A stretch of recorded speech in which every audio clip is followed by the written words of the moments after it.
আমি মসজিদের ইমাম এবং খতিব এবং মাদ্রাসায় শিক্ষক। যাক মাশাআল্লাহ, মাশাআল্লাহ, মাশাআল্লাহ আলহামদুলিল্লাহ। এটা মানে হয় জানেন না। আ না লক্ষ্মী ভাই আমি এটা জানতাম না। এই যে মাত্র জানলাম। এইমাত্র আপনার কাছ থেকে জানলাম যে আমি যতটা শুনছিলাম যে আপনি মাদ্রাসায় চাকরি করেন এরকম কিছু একটা। কিন্তু যে মাদ্রাসায় যে আপনি ইমামতি করেন বা আ ইমাম বা খাতিব এটা আমার ধারণা ছিল না। যে আমি যতটা জানতাম যে আপনি মাদ্রাসাতে হয়তো আ ছাত্রদেরকে পড়াশোনা করাতেন বা করান এরকমটা আমি জানতাম আরকি। বেসিক্যালি এটা আমি জানতাম না যে আপনি আ আ মাদ্রাসার একটা ইমাম বা খাতিব এটা আমার ধারণা ছিল না।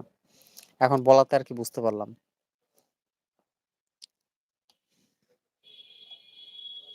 অশোক, খাদিজাপুর